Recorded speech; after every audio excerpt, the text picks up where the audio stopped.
Olá, está começando o Pauta Aberta. Eu agradeço sua companhia e audiência em todo o Brasil. E eu começo falando sobre aquelas contas que não deixam você pegar no sono. Para tentar te ajudar a quitar essas dívidas, o feirão Serasa Limpa Nome foi prorrogado. O objetivo é facilitar as formas de pagamento e dar bons descontos. O feirão agora vai até o dia 23 de dezembro. Quem sabe agora você consiga começar o ano sem contas pendentes. Os brasileiros estão endividados e o valor total dessa dívida é de 301 bilhões e 500 milhões de reais. Já o valor médio da dívida do brasileiro inadimplente chega a R$ 4.365,98. Pelo 10º mês consecutivo, a inadimplência aumentou no país, chegando em outubro à marca de 69 milhões de pessoas com o nome negativado. Isso de acordo com o mapa da inadimplência e negociação de dívidas da Serasa. Mas quem aderir às facilidades de pagamento pelo feirão Serasa Limpa Nome vai poder pagar as dívidas via Pix e ter descontos de até 99% no valor dos débitos. O feirão reúne 267 parceiros como bancos, telefonia, varejo, universidades e outros segmentos que oferecem mais de 250 milhões de ofertas com descontos em dívidas atrasadas ou negativadas. As negociações estão disponíveis nos canais digitais da Serasa até o dia 23 de dezembro. O feirão online começou no dia 1º de novembro. No mês passado foram mais de 4 milhões e meio de negociações, 60% a mais que no mês de outubro. No total, foram 12 bilhões de reais em descontos em 4 semanas. As empresas de telecomunicação, securitizadoras e varejo lideram o ranking de acordos fechados. Segundo a Serasa, uma pesquisa feita com 2.800 pessoas mostra que 64% delas planejam pagar as dívidas e contas básicas com o 13º salário. O consumidor que quiser renegociar as dívidas no feirão Serasa Limpa Nome pode acessar os canais oficiais da Serasa pelo site serasalimpaNome.com.br, no aplicativo do Serasa, no Google Play e no App Store, ou ligar no 0800 591 1222 ou ainda pelo WhatsApp pelo número 11 99575 2096. E o 13º é uma das opções para quem quer quitar as dívidas, pois esse benefício tão esperado pelos trabalhadores completou 60 anos esse ano. Uma boa parte dos trabalhadores brasileiros já recebeu a primeira parcela do 13º e o benefício completou 60 anos de existência este ano, no dia 13 de julho. O direito, hoje consagrado na Constituição Federal, foi uma das principais bandeiras do movimento sindical da década de 40 e 50, tendo virado lei em 1962. O 13º ele começou a ser conversado em 1959, né? Que foi um projeto de lei apresentado por um deputado da época, mas ele só veio a ser instituído no nosso ordenamento jurídico em 1962. Por que esse 13º? Porque antes de 62 era uma gratificação natalina que o empregador pagava, mas não tinha obrigatoriedade. Então acharam por bem trazer para a legislação o direito ao 13º, que hoje está na nossa Constituição Federal e inclusive para funcionários públicos. O 13º salário é um direito de todo trabalhador registrado em carteira e corresponde a um salário integral que equivale a um mês de trabalho se trabalhado o ano inteiro ou pode ser proporcional se trabalhado menos que um ano e deve ser pago a todos os empregados com carteira assinada em 2 parcelas. Segundo o Departamento Intersindical de Estatística e Estudos Socioeconômicos, no ano passado, o 13º salário foi pago a 83 milhões de trabalhadores, tendo somado 232 bilhões de reais. Esse montante representa 2,7% do Produto Interno Bruto brasileiro, o que causa um impacto positivo na economia. Essa economista ressalta que é preciso ter cautela com os gastos e que o ideal é investir o valor aos poucos e tentar poupar para pagar futuras contas.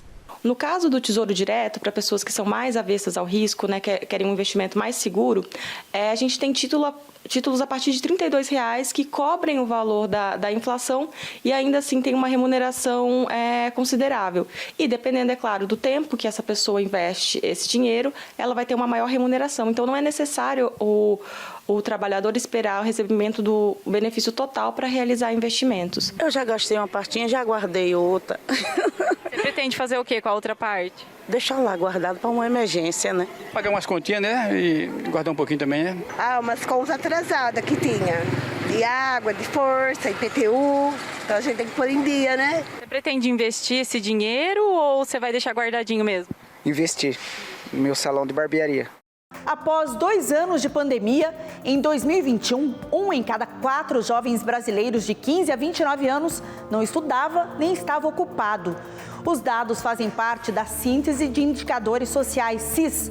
É uma análise das condições de vida da população brasileira 2022, divulgada pelo IBGE. Segundo a publicação, por conta da falta de experiência, os jovens são os que enfrentam maior dificuldade, tanto para ingressar quanto para permanecer no mercado de trabalho. Eles representam um grupo mais vulnerável aos períodos de crise econômica, especialmente os menos qualificados. Em 2021, dos 12.700.000 jovens de 15 a 29 anos que não estudavam nem estavam ocupados no Brasil, as mulheres de cor ou raça preta ou parda representavam 5.300.000 desses jovens, 41,9%, enquanto as brancas formavam menos da metade desse montante, 2.600.000, 20,5%, totalizando 7.900.000 mulheres, ou 62,5% dos jovens que não estudavam e nem estavam ocupados. Entre os 4.700.000 jovens restantes nessa situação, 3 milhões eram homens pretos ou pardos, 24,3%, conforme classificação do IBGE, e 1.600.000 brancos, 12,5%. A pesquisa indicou que a pandemia não alterou a composição desse indicador por raça ou sexo. A CIS mostra que distintos papéis de gênero na sociedade influenciam a razão pela qual os jovens e as jovens se encontram na situação de não estudar nem estar ocupado. Os homens tendem a estar nessa situação mais frequentemente como desocupados, ou seja, em busca de ocupação e disponíveis para trabalhar. Já as mulheres como fora da força de trabalho. Consideradas todas as faixas etárias a partir dos 14 anos, o nível de ocupação no Brasil subiu de 51% em 2020 para 52,1% em 2021, mas ainda está bem abaixo de 2019, quando era 56,4%. São considerados nesse indicador tanto aqueles que possuem um vínculo empregatício, quanto os empregados sem carteira e os trabalhadores por conta própria. O estudo mostra ainda que em 2021 aumentou a diferença de ocupação entre homens e mulheres. Mesmo situados em patamar mais baixo, o nível e a ocupação das mulheres foram mais reduzidos em 2020 e cresceram menos em 2021, ampliando a distância entre os sexos. Em 2019, antes da pandemia, 66,8% dos homens e 46,7% das mulheres com mais de 14 anos estavam ocupados. Em 2021, o nível de ocupação dos homens caiu 3,7 pontos percentuais para 63,1%, enquanto o nível de ocupação das mulheres recuou 4,8 pontos para 41,9%. E olha que boa notícia, gente. O Paraná iniciou o mês de dezembro com mais de 11 mil vagas de emprego com carteira assinada. Na região metropolitana de Curitiba, foram 2.303 oportunidades. E no interior do estado, algumas cidades e regiões têm uma alta oferta de vagas. Dezembro é conhecido por ser o melhor mês de vendas para o comércio e é também o período em que surgem muitas oportunidades de trabalho para atender às necessidades de vários setores. No Paraná, os números das agências do trabalhador mostram que foram criados mais de 11.400 postos de trabalho neste último mês do ano. Em Maringá, na região noroeste do estado, na primeira semana de dezembro estão sendo ofertadas 638 vagas. Este número é quase metade do que foi ofertado em todo o mês de dezembro do ano passado, quando surgiram 1.326 oportunidades de trabalho. Essas vagas são vagas efetivas, a importância do trabalhador vir buscar esse encaminhamento e já sair com a carteira assinada, né?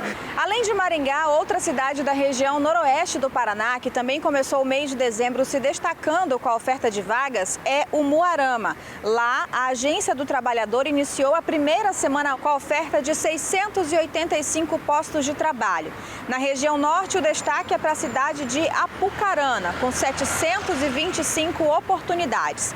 Mas tem uma outra cidade também se destacando com esses números, é Cascavel. Quem vai falar para a gente dessas oportunidades do último mês do ano é o Murilo Cardoso. Cascavel hoje possui quase 700 vagas de emprego em aberto, ou seja, dá tempo ainda de terminar 2022 com a carteira do trabalhador ali assinada. As principais vagas são nos setores industriais e também no comércio, com foco nos supermercados, ou seja, essa época do ano tem bastante movimentação, né, de compras, de visitantes das cidades, então dá tempo ainda de arrumar um trabalho nessa área.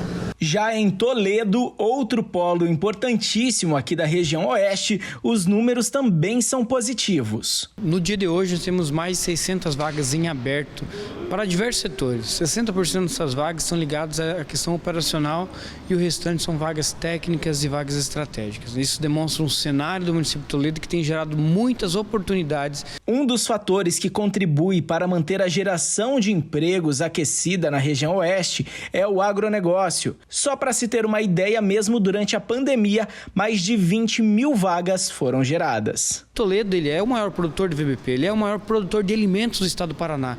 E nós temos puxado essa cadeia, que é a transformação do produto em empregos, fruto dessa diversidade do produto, diversidade de produtos e diversidade cultural que se tem na nossa região.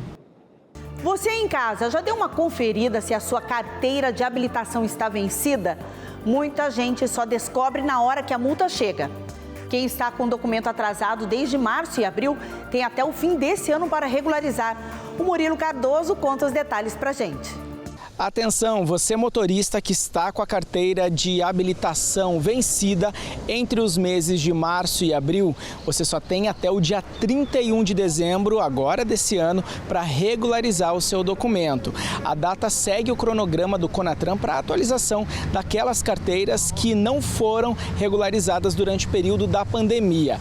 Se esses documentos não forem regularizados, a multa pode ser de até R$ 293,47 e ainda 7 pontos na carteira, conforme o Código de Trânsito Brasileiro.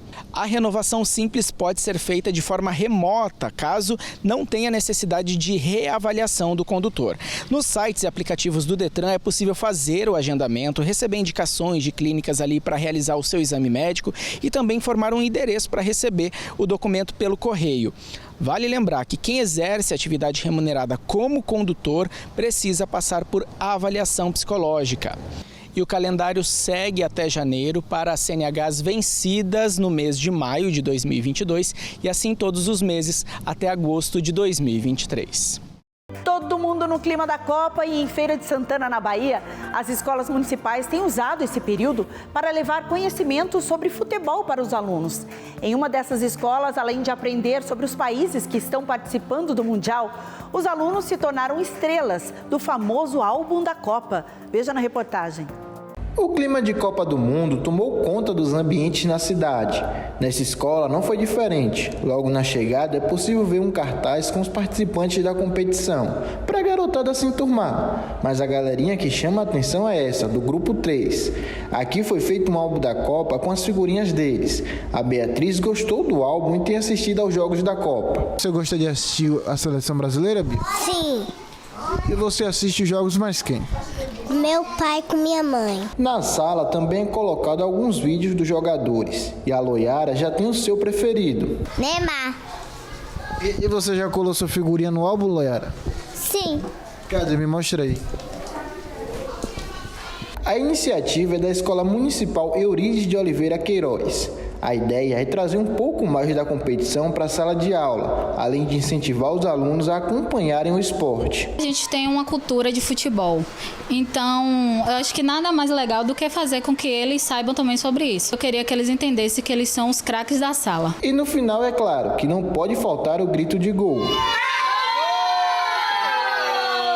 Vamos falar de artesanato e possibilidade de renda extra.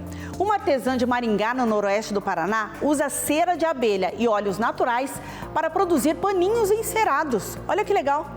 Sabe o plástico filme? Esse aqui muito utilizado na cozinha, no dia a dia e que é super prático. Sabia que ele tem um substituto à altura? É o paninho encerado. Esse aqui é feito a partir da cera de abelha. E a gente veio conhecer o processo de produção dele para entender por que ele é tão vantajoso. O pano encerado é a versão ecológica e sustentável do plástico filme. Em 2019, a Ana decidiu abraçar a ideia de produtos reutilizáveis e começou a produzir o biopano em casa. Na época, eu era apicultora e eu tinha matéria-prima, que é a cera de abelha. Então, eu falei, eu vou tentar fazer os panos de cera, que eu sabia que eles já existiam, né? Ele é um produto que foi inventado na Austrália, mas tem várias pessoas que fazem e tal. E aí eu comecei a testar para fazer o meu uso pessoal e vi que era um produto que era rentável, né? Além de serem biodegradáveis, esses paninhos podem ser reutilizados por até 12 meses. O processo de produção é totalmente manual e rápido. Leva em média 20 minutos. Primeiro eu corto o tecido, depois eu passo, porque se eu não passar ele fica horroroso depois de pronto. Então eu passo o tecido e depois eu passo a mistura nele numa temperatura em torno de 110, 120 graus, seco e corto. E quando a gente fala que ele é um substituto à altura do plástico filme, é porque além de poder ser usado para fechar potes e embalar frutas, verduras, legumes, queijos, vai ao freezer e à geladeira. E também é lavável. E além de tudo isso, ainda ajuda a conservar as propriedades dos alimentos. E além da gente não gerar o lixo de uso único, a gente pode também preservar os alimentos por mais tempo. Porque a cera de abelha ela é bactericida, o óleo de coco usado na formulação é fungicida. O tecido ele fica impermeável, mas ele fica respirável, o que ele faz com que tenha uma troca ideal de umidade entre o ambiente e o alimento.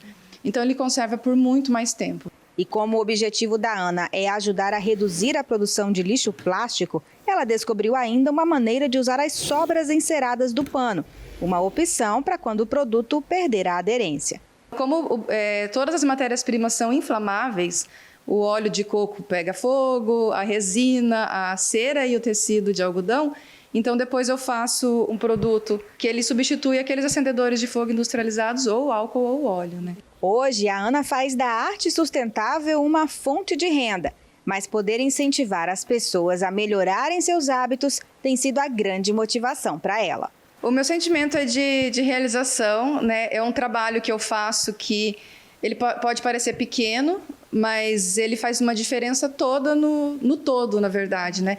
Então, se for ver, eu faço a minha parte, as pessoas que adquirem o biopano também vão fazendo a parte delas, né? Na questão de redução de lixo.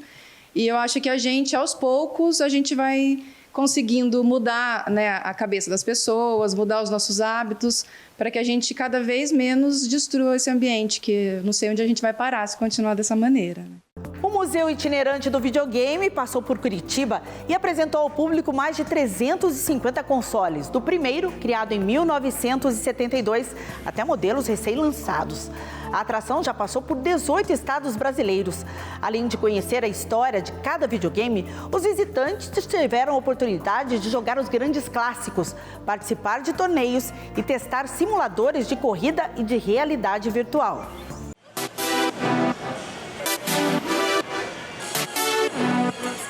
Nós estamos no Museu do Videogame, um espaço itinerante que conta a história desde o primeiro lançado no mundo. De acordo com o idealizador do projeto, o museu não é só sobre o equipamento eletrônico, e sim sobre a história de pessoas com ele.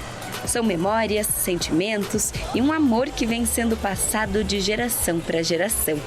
E a ideia de montar a exposição surgiu de um momento inusitado. O Museu do Videogame Itinerante, ele nasceu em 2011 e nasceu de uma DR de casal.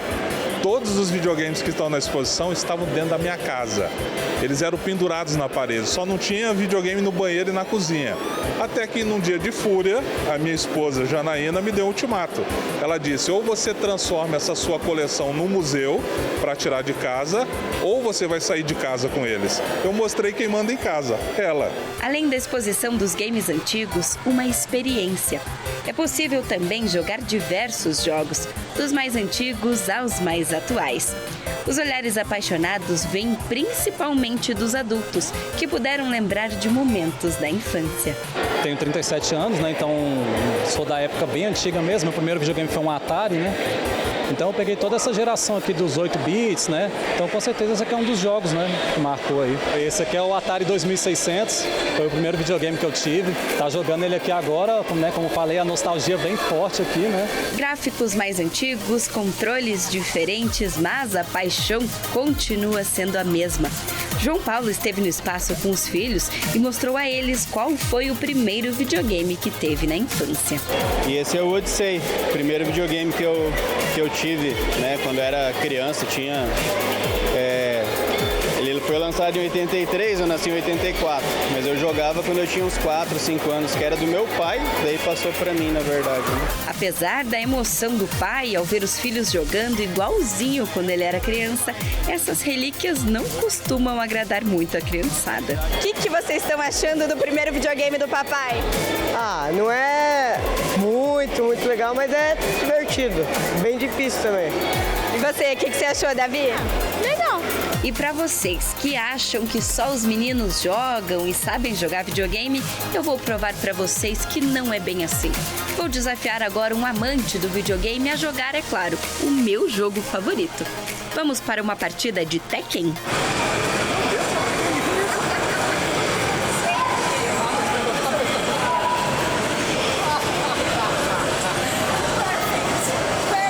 O museu tem entrada gratuita e conta com diversas atrações. Além de conhecer a história e jogar, dá para curtir o palco de dança, participar de torneios e concursos de cosplay.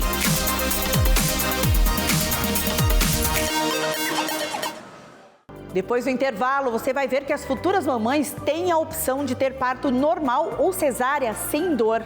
E o Presépio Vivo de Maringá está encantando moradores e turistas nessa época de Natal. Não saia daí que eu te espero.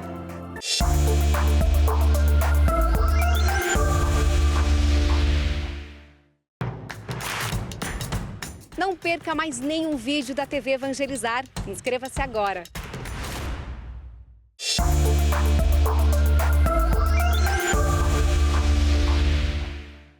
Estamos de volta com Pauta Aberta. Eu agradeço sua companhia e audiência em todo o Brasil.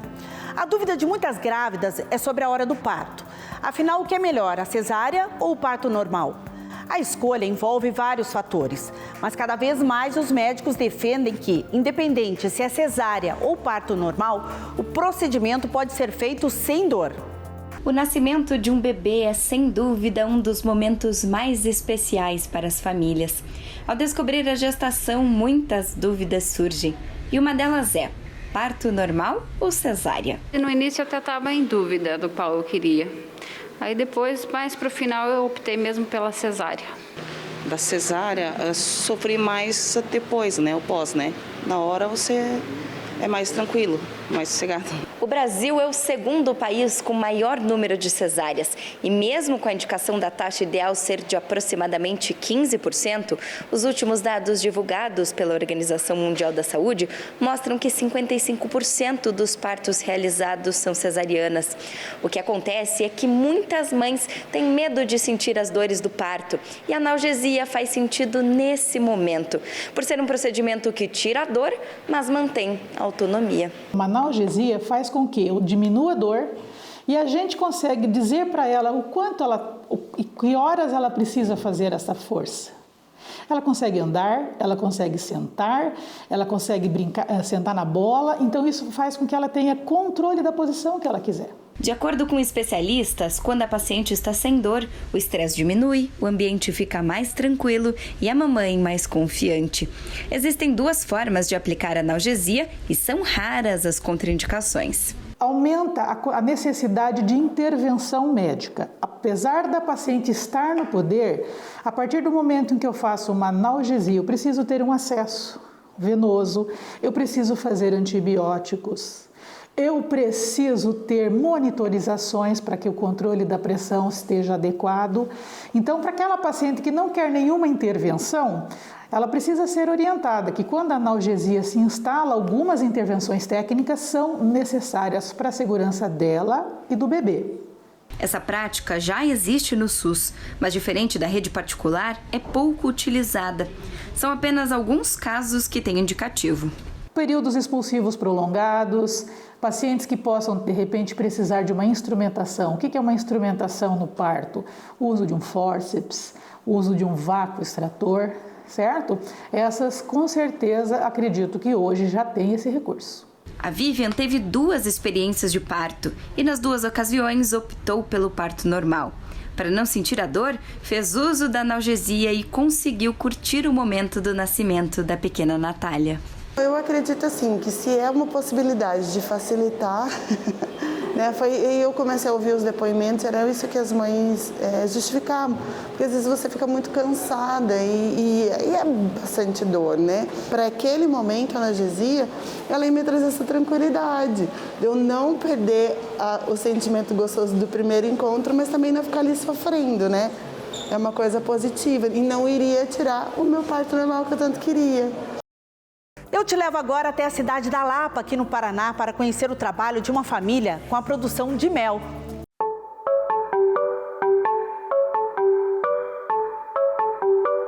Essa é a cidade da Lapa, na região metropolitana de Curitiba, a 70 quilômetros da capital paranaense. Um lugar acolhedor e cheio de história. Mas hoje quem tem feito história por aqui são as abelhas. Isso mesmo, a apicultura é um ramo que tem se destacado e essa foi a atividade escolhida pela família do seu Lauro. A história é que meus bisavós já lutavam com abelha, né? Daí o governo do estado incentivou pela Emater para o pessoal criar abelha, né?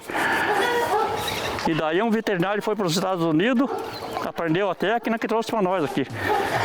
Daí deu um curso, entrei no 2º curso e daí comecei. E mesmo atuando em profissões diferentes, o Claudismar, filho mais novo do seu Lauro, junto com a esposa Daiana, resolveram continuar essa tradição. A gente viu um caixilho jogado no chão, que alguém tinha mexido ou algum animal tinha derrubado, e daí a gente pediu para o seu Lauro se a gente podia continuar com as abelhas, que daquele caixilho a gente ia começar tudo de volta. Então a gente pegou primeiro da natureza, 3 enxames, que é uma das oportunidades que as pessoas têm. Em 7 anos, o casal implantou 500 colmeias na propriedade, divididas em várias áreas. É claro que pedimos para conhecer e acompanhar um pouco desse trabalho.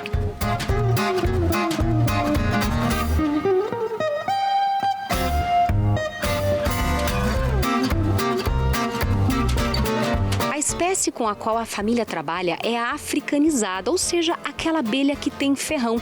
Por isso, para chegar um pouquinho mais perto, nós temos que usar uma roupa assim especial. Agora, a gente vai acompanhar o Claudismar e a Daiana no processo de manejo para a colheita do mel. E olha só, tudo começa com fumaça. Porque a gente trabalha com a espécie Apis mellifera africanizada, é a abelha com ferrão. Tá? Então por isso que a gente está com o EPI, a gente vai entrar no apiário, a gente vai colocar fumaça nas colmeias, vai simular um incêndio na floresta. Então as abelhas elas vão encher o abdômen de mel por uma possível necessidade de enxamear, né, por segurança, para não perder, para não morrer o enxame, e fica mais fácil para a gente fazer o manejo. Claudismar, explica pra gente o que vocês estão fazendo nesse momento na colmeia. Nesse momento nós estamos retirando os favos com mel da colmeia e devolvendo para o lugar os favos com cera alveolada para a nova safra, para que elas voltem a construir a cera e encher de mel. Cada colmeia assim rende mais ou menos quanto de mel? Varia? Depende muito da florada e da quantidade de abelhas que tem. Uma colmeia com 100 mil abelhas vai dar em torno de 100 quilos de mel. O último passo é levar os quadros com os favos para a retirada do mel, que é feita por uma centrífuga. E você pensa que é só o mel que sai daqui? Tem muito mais. Um exemplo é o pólen, e quem faz essa parte do processo é o seu Vanderlei. O Claudio Marco, a Daiane e outros produtores trabalham com a produção em si. Quando já tem uma boa produção lá do frigideira, eles trazem para cá. O pólen, na verdade, é um complemento alimentar. Grosseiramente, ele ajuda na imunidade das pessoas, né? Melhora o estado de imunidade das pessoas. Fomos nos interessando por outros produtos. Depois eu fiz cursos e desenvolvi a linha de cosméticos com produtos das abelhas, com pólen, própolis, com o mel e a cera das abelhas também. O Brasil ocupa o 11º lugar no ranking mundial de produção de mel.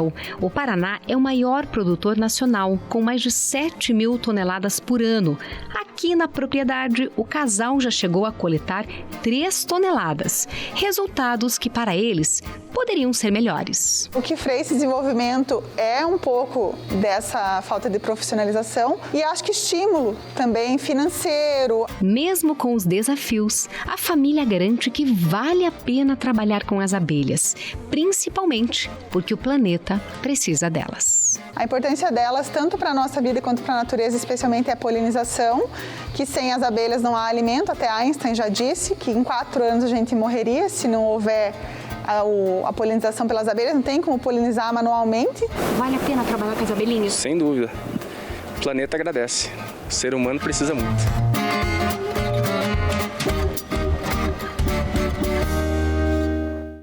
Fósseis de dinossauro foram encontrados durante obras de duplicação da rodovia BR-153 em Mirassol, no interior de São Paulo.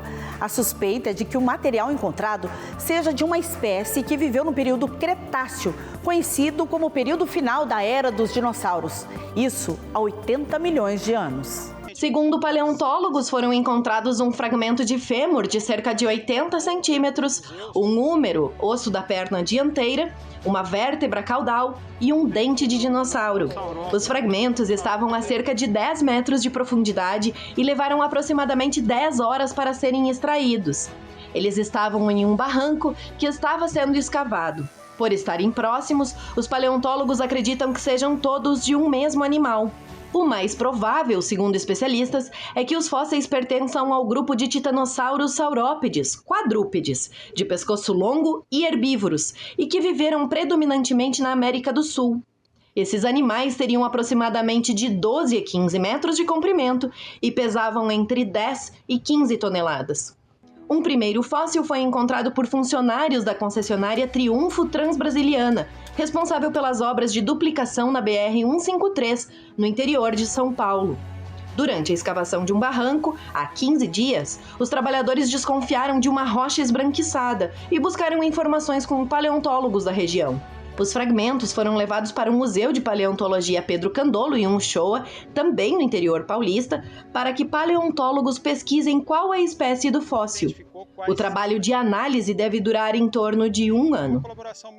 A gente sabe o quanto as árvores são importantes na cidade. Elas promovem qualidade de vida, mas muitas espécies estão ameaçadas. E olha que interessante essa iniciativa. Em Sarandi, no interior do Paraná, a Secretaria de Meio Ambiente começou a coletar sementes para manter seu próprio viveiro e garantir a manutenção da flora local. Ruas arborizadas são sinônimo de qualidade de vida no meio urbano. E essa é uma das características de muitas cidades da região noroeste do Paraná. Para preservar esse perfil, a Secretaria do Meio Ambiente do município de Sarandi deu início a um projeto inédito. Biólogos, geógrafos e técnicos estão em campo coletando sementes de plantas nativas, como o ipê e suas variedades, e exóticas e ornamentais, como o flamboyant. A ideia é manter um berçário de mudas na cidade. Primeiramente, a gente fez um mapeamento da cidade, identificando as espécies nativas presentes aqui para ser coletadas essas sementes e também algumas exóticas, que elas não são prejudiciais à nossa flora nativa, mas que elas são muito ornamentais e fazem uma exuberância maravilhosa. Depois desse mapeamento, a gente faz a coleta das sementes e no nosso viveiro a gente reproduz um ambiente adequado para cada semente. Além da preservação e perpetuação das espécies, o trabalho de promoção ambiental também deve gerar economia para o município. Nós temos a intenção de, no futuro, deixarmos de comprarmos mudas de viveiros particulares. A bem da verdade é que a coleta das sementes ela vai proporcionar uma muda de altíssima qualidade, porque ela vai ser totalmente adaptada ao solo e ao clima da nossa cidade. Com o passar do tempo, obviamente que o viveiro sendo implementado com essas mudas, com essas sementes coletadas, vai gerar para o município uma economia de recursos bastante importante, porque hoje, para vocês terem uma ideia, uma muda de árvore de mais ou menos 1,80 m, ela pode chegar a custar até R$600. As sementes colhidas hoje serão cultivadas no viveiro e futuramente usadas para a rearborização da cidade, colaborando para o bem-estar da população. Muitas vezes a gente não vai enxergar a exuberância dessa mudinha, dessa semente que a gente plantou, mas nós temos que pensar no futuro. Então a gente tem essa visão de que a gente está plantando vidas, a gente vai, de certa forma, ver um pouco dessa vida se desenvolvendo, mas muitas vezes a gente não vai conseguir ver a exuberância em si, mas sim as gerações futuras, que foram o que as gerações passadas fizeram pensando em nós. E olha que lindo exemplo, gente. Moradores de um bairro aqui de Curitiba transformaram um terreno que estava abandonado em uma horta urbana, que agora produz comida para toda a comunidade. Tem berinjela, cenoura, repolho, alho poró, horta completa. Mas quem vê o espaço assim, todo cuidado e enfeitado, não imagina como era há 4 anos atrás. Cheio de lixo, mato alto, além de ser um local perigoso. O espaço fica no bairro Santa Cândida, em Curitiba. A Andréia mora em frente e foi dela que partiu a ideia de revitalizar o terreno. Nós decidimos nos reunir e pegamos uma máquina, contratamos uma máquina que fez a limpeza do terreno. Nós resolvemos tomar o lugar e limpá-lo. E foi assim que começou. O trabalho das voluntárias aqui na Bela Hortinha é diário. Já são 4 anos. Foram elas que acreditaram, que plantaram a ideia para a comunidade. Um trabalho duro, mas que não tem segredo. E a única coisa que elas fazem é regar o amor. A Ivone é mãe da Andréia, vizinha da horta também. E sempre quando pode, vem pra cá. Nossa, eu sinto uma alegria imensa chegar no verde, tudo fresquinho, assim, aquele ar gostoso da natureza, né? Isso dá um prazer enorme pra gente, né? Eu adoro plantas, então pra mim isso aí só veio agregar na minha vida. E a Bela Hortinha não para de crescer. No período do dia, são os vizinhos que cuidam. À noite, o Hortigão. Quem escolheu esse nome para o espantalho foram crianças que visitam o espaço. Ideia que a Andréia abraçou com muito carinho. Nós vamos trabalhar com as crianças do municipal, com atividades de meio ambiente, desde ensinar a elas como cuida da terra, desde a plantação, da colheita. Elas vão levar saladinha para fazer na hora do almoço ou para casa. Elas vão trabalhar, vão aprender como é importante você produzir o teu alimento orgânico e o respeito com os animaizinhos, com os insetos. Então a gente precisa trazer isso para a criança, fazer com que elas entendam como é importante você trabalhar com a natureza. Um trabalho em equipe que mudou completamente a rua. Ah, e outra, faltou um temperinho no almoço ou na janta, é só correr para cá. Corro aqui. Pegar o temperinho aqui.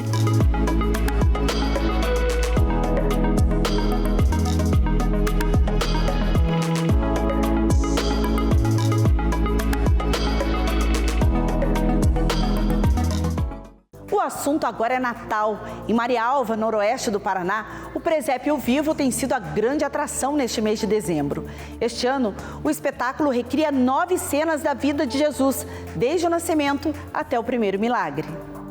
Imagine caminhar por entre as cenas da vida de Jesus. Em Marialva, na região noroeste do Paraná, essa é uma experiência possível. E nós vamos seguir uma experiência que contra vocês. Sabe desse nascimento? Perseguir a criança para matá-la. vá para o Egito. Não será por muito tempo. Os dias de Herodes estão contados. A exposição de Natal acontece durante o mês de dezembro e vai permitir que os visitantes se sintam parte da história. O percurso possui 9 cenas que retratam fases importantes da vida de Jesus, como o nascimento, a fuga para o Egito, Fujam, vão para o Egito o mais rápido possível. Momentos de sua infância, o Sermão da Montanha com o ensino da palavra. Bem-aventurados aqueles que têm fome e sede de justiça. A escolha dos apóstolos, o batismo. Tendo a autoridade do Deus Todo-Poderoso, eu te batizo, como testemunha de que fizeste o convênio de servir. E o primeiro milagre, a transformação da água em vinho. É praticamente uma catequese com imagens, com as representações, para que realmente a gente possa fazer esse passeio bonito pela vida de nosso Senhor. Ele que, tendo vindo ao mundo, renovou a esperança de muitas pessoas. E eu acredito que esse projeto do Presépio Vivo, idealizado pela Prefeitura Municipal de Marinalva, em parceria com as paróquias, quer exatamente levar isso a todo mundo que vier aqui. Renovar a esperança, a alegria e viver o Natal de uma forma diferente, distinta daquilo que normalmente tem sido. Um espetáculo organizado a muitas mãos. Os trabalhos de montagem da estrutura iniciou em setembro. Cada cenário chama a atenção pela riqueza de detalhes, desde o figurino, acústica. Este é meu filho amado. Culinária, elementos descritos na Bíblia e que ajudam a recontar a história. Diferente de você contar uma história, você vivenciar. Eu acho que marca muito mais as pessoas essa vivência, né? Principalmente para as crianças, né? Que a gente vê que eles ficam impressionados assim com as cenas, né? E pra gente isso aí não tem valor, né? Essa emoção, né? Que mesmo às vezes sem experiência, né? O pessoal que vem atuar ainda mesmo assim consegue passar, né? Para todo mundo que vem visitar. A atração tem encantado os visitantes. Muito interessante, bem realista. As crianças principalmente adoraram também. Tá bem lindo tudo ali dentro. Tá muito bonito mesmo. O nosso mundo hoje precisa do que a gente viu aí, ensinar as crianças o nascimento de Jesus.